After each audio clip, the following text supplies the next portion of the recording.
Assalamualaikum, jumpa lagi di Roza Bakri. Kali ini aku mau masak for jualan. Ikuti terus ya teman-teman. Ini ada berbagai macam perbumbuan dan sayur-sayuran, kamu bisa lihat di caption. Tapi cuma beberapa yang akan aku videokan ya teman-teman. Yuk kita masak-masak dulu. Kepoin menu jualan kita ya, nonton terus.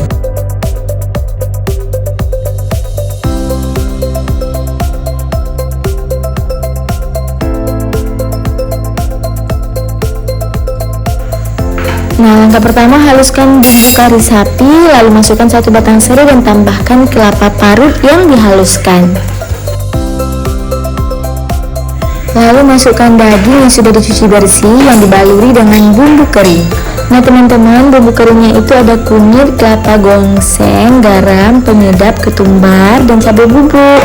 Aduk-aduk, tunggu sampai mendidih dan sedikit mengering. Masak kari memang membutuhkan waktu yang lama teman-teman, kurang lebih 2,5 jam. Nah sekarang kita lanjut masak sayur pliu khas Aceh. Masukkan bumbu yang sudah kita haluskan, kemudian tambahkan 1 batang serai. Lalu tambahkan buah nangka, kemudian hidupkan apinya.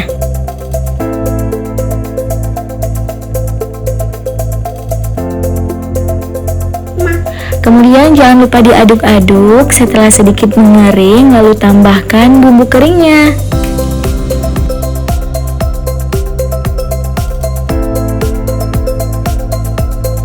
Bumbu keringnya yaitu ketumbar, kelapa gongseng, kunyit, garam, penyedap, ladaku, dan terakhir adalah pliu yang sudah dihaluskan dengan santan.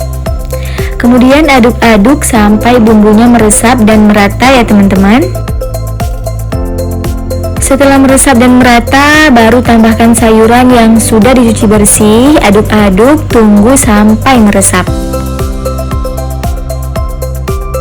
Lalu tambahkan sebagian santan dan aduk-aduk hingga mendidih. Lalu tambahkan sebagiannya lagi setelah mendidih.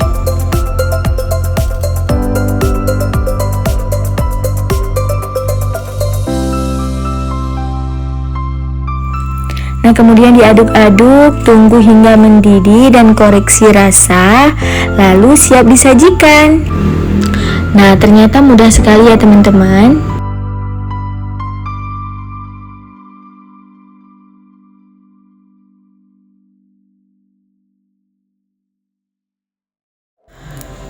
Nah teman-teman, sembari kita tunggu sayur plinya matang, kita masukkan buah nangka dulu ke bumbu kari yang tadi. Setelah diaduk-aduk, tunggu sampai meresap, lalu masukkan air secukupnya.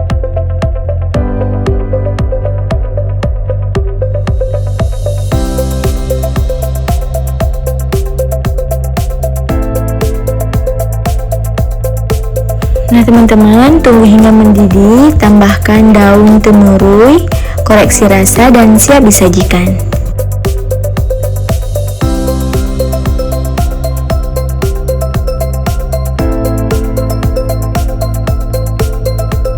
Dan ini juga ada telur asin.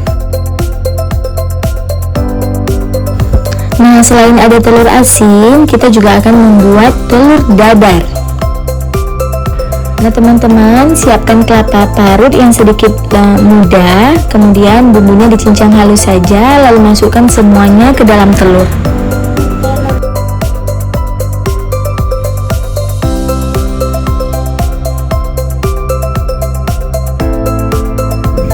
Kemudian tambahkan garam secukupnya, penyedap, kunyit, dan lada, lalu aduk-aduk sampai merata.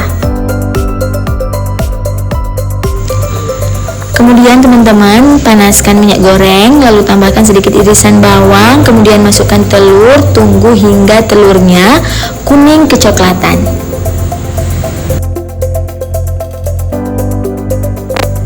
Kalau sudah berasap seperti ini, itu tandanya sudah bisa dibalik ya teman-teman.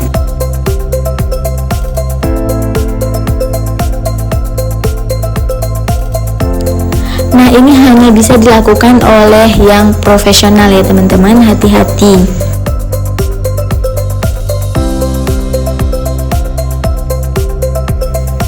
Nah ini tinggal tunggu, lalu siap diangkat ya teman-teman, dan potong sesuai dengan selera masing-masing. Nah, teman-teman, di sini juga ada ayam goreng. Thanks for watching. Jangan lupa like, subscribe, comment, dan share ya teman-teman. Masih banyak aneka resep lainnya yang belum saya share. Ikuti terus ya.